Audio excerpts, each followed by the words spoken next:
പുട്ടുപൊടി ഉണ്ടെങ്കിൽ എളുപ്പത്തിൽ തന്നെ ഇനി ഇത് റെഡിയാക്കി എടുക്കാം കേട്ടോ. അപ്പോൾ ആദ്യം തന്നെ ഞാനിതാ 1 കപ്പ് പുട്ടുപൊടി ഒരു ബൗളിലേക്ക് ഇട്ട് കൊടുക്കുന്നുണ്ട്. അപ്പോൾ ഞാനിവിടെ എടുത്തിട്ടുള്ളത് നമ്മൾ ചോറൊക്കെ വെക്കുന്ന അരിയുടെ പുഴുങ്ങലരിയുടെ പുട്ടുപൊടിയാണ് കേട്ടോ.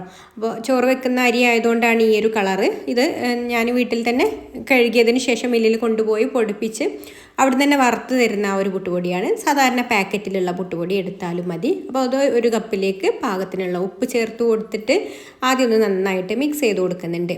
ഇനി ഇതിലേക്ക് ഒരു 1.25 കപ്പ് നല്ല തിളച്ച വെള്ളം ഒഴിച്ചു കൊടുക്കാം. തിളച്ച വെള്ളം ആ ഒരു ചൂടോട് കൂടിയിട്ട് തന്നെ ഇതിലേക്ക് ഒഴിച്ചു കൊടുക്കണം കേട്ടോ. എന്നിട്ടൊന്ന് മിക്സ് ചെയ്ത് കൊടുക്കാം. പിന്നെ വെള്ളത്തിൻ്റെ അളവിൽ അങ്ങോട്ടും ഇങ്ങോട്ടൊക്കെ മാറ്റം വരും കേട്ടോ. ഓരോ പൊടിക്കനുസരിച്ചിട്ടും നമ്മൾ പാക്കറ്റ് പൊടി വാങ്ങിക്കുകയാണെന്നുണ്ടെങ്കിൽ ചിലപ്പോൾ ഈ ഒരു വെള്ളം ആവില്ല വരിക. ഓരോ പൊടിക്കും വെള്ളത്തിൻ്റെ അളവിൽ മാറ്റം ഉണ്ടാവും. അപ്പോൾ അത് നിങ്ങൾ മിക്സ് ചെയ്ത് നോക്കിയിട്ട് ചേർത്ത് കൊടുത്താൽ മതി. ഇനി ഇതുപോലെ ഒന്ന് മിക്സ് ചെയ്ത് കൊടുത്തതിന് ശേഷം നമുക്കൊരു 10 മിനിറ്റ് അടച്ചു വെക്കാം. ആ ഒരു ചൂടോട് കൂടിയിട്ട് തന്നെ അടച്ചു വെക്കുകയാണ് കേട്ടോ ഏറ്റവും നല്ലത്. ഇനി ഇതാ മിക്സിയുടെ ചെറിയ ജാറിലേക്ക് ഞാനിതാ ഒരു 1/2 കപ്പ് തേങ്ങ ചിരവിയത് ചേർത്ത് കൊടുക്കുന്നുണ്ട്. പിന്നെ ഒരു 4-5 ചെറിയുള്ളി തൊലി കളഞ്ഞതും പിന്നെ 1 ടീസ്പൂൺ പെരിഞ്ജീരകം കൂടെ ചേർത്ത് കൊടുക്കുന്നുണ്ട്. അപ്പോൾ ഈ ഒരു ഇതിലേക്ക് പെരിഞ്ജീരകത്തിന് പകരം നിങ്ങൾക്ക് വേണമെന്നുണ്ടെങ്കിൽ ചെറിയ ജീരകം വേണമെന്നുണ്ടെങ്കിലും ചേർത്ത് കൊടുക്കുക കേട്ടോ. ഓരോ ഭാഗത്തും ഓരോ രീതിയിലാണ് ഉണ്ടാക്കുന്നത്. ഇപ്പോൾ ഞാൻ ചെറിയ ജീരകം ചേർത്തിട്ടും ഉണ്ടാക്കാറുണ്ട്, പെരിഞ്ജീരകം ചേർത്തിട്ടും ഉണ്ടാക്കാറുണ്ട്. അപ്പോൾ ഇപ്പോൾ ഞാനിതിലേക്ക് പെരിഞ്ജീരകമാണ് ചേർത്തിട്ട് ഇതുപോലെ ഒന്ന് ചതച്ചെടുത്തിട്ടുള്ളത്. ഇനി നമ്മൾ നേരത്തെ മാറ്റി വെച്ചിട്ടുള്ള പുട്ടുപൊടി ഉണ്ടല്ലോ, അത് ഒരു 10 മിനിറ്റ് കഴിഞ്ഞിട്ടാണ് കേട്ടോ എടുക്കുന്നത്. അതിലേക്ക് നമ്മൾ ഇത് ചേർത്ത് കൊടുക്കാം. ചേർത്ത് കൊടുത്തിട്ട് നന്നായിട്ടൊന്ന് കുഴച്ചെടുക്കണം. നല്ല സോഫ്റ്റായിട്ട് തന്നെ കുഴച്ചെടുക്കുക. ഈ ഒരു കുഴച്ചെടുക്കുന്ന സമയത്ത് നല്ല ഡ്രൈ ആയിട്ടുണ്ടെങ്കിൽ അപ്പോഴും നമുക്ക് കുറച്ച് വെള്ളം ചേർത്ത് കൊടുത്തിട്ട് ഈ ഒരു സമയത്ത് വെള്ളം ചേർത്ത് കൊടുക്കുമ്പോൾ ഇനിയിപ്പോൾ പച്ചവെള്ളം ആയാലും കുഴപ്പമൊന്നുമില്ല, ചേർത്ത് കൊടുത്തിട്ട് നന്നായിട്ടൊന്ന് നല്ല സോഫ്റ്റായിട്ട് ഇതായി ഈ ഒരു രീതിക്കൊന്നങ്ങ് കുഴച്ചെടുക്കാം.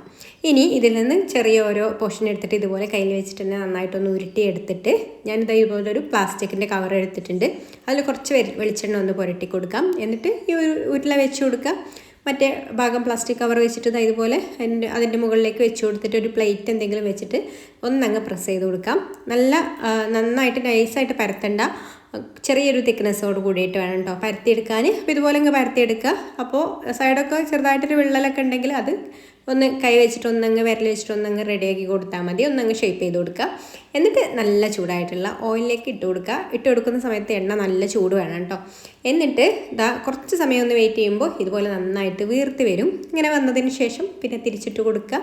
എന്നിട്ട് ഈ ഒരു ഭാഗം കൂടെ അങ്ങ് കളറ് ആയി വരണം കേട്ടോ. ഈ ഒരു ചെറിയൊരു ഗോൾഡൻ കളറായിട്ട് വന്നോട്ടെ. ഒരുപാട് മുരിയണ്ടെന്നുണ്ടെങ്കിൽ അങ്ങനെ വരണ്ട കേട്ടോ. ഇങ്ങനെ ആകുമ്പോൾ പുറം ഭാഗം നല്ല കുറച്ചൊരു ക്രിസ്പി ആയിട്ട് നിൽക്കും, അകത്ത് നല്ല സോഫ്റ്റ് ആയിട്ടും അങ്ങനെയാണ് കേട്ടോ ഉണ്ടാവുക. അപ്പോൾ ഇതുപോലെ അങ്ങ് ആയിക്കഴിഞ്ഞാൽ നമുക്കിത് എടുക്കാം. അപ്പോൾ അത് ഇത്രയേ ഉള്ളൂ. സിമ്പിളായിട്ട് ഉണ്ടാക്കിയെടുക്കാൻ പറ്റിയിട്ടുള്ള നെയ്പത്തിരി റെഡി ആയിട്ടുണ്ട്. ഇഷ്ടമായിട്ടുണ്ടെങ്കിൽ ലൈക്ക് ചെയ്യാനും ഷെയർ ചെയ്യാനും ചാനലൊന്ന് സബ്സ്ക്രൈബ് ചെയ്യാനും ഫേസ്ബുക്കിലാണ് കാണുന്നതെന്നുണ്ടെങ്കിൽ പേജ് ഒന്ന് ഫോളോ ചെയ്ത് സപ്പോർട്ട് ചെയ്യാനും കൂടി മറക്കല്ലേ. അപ്പോൾ ഇനി മറ്റൊരു നല്ല റെസിപ്പിയുമായിട്ട് അടുത്ത വീഡിയോയിൽ കാണാം. Thanks for watching.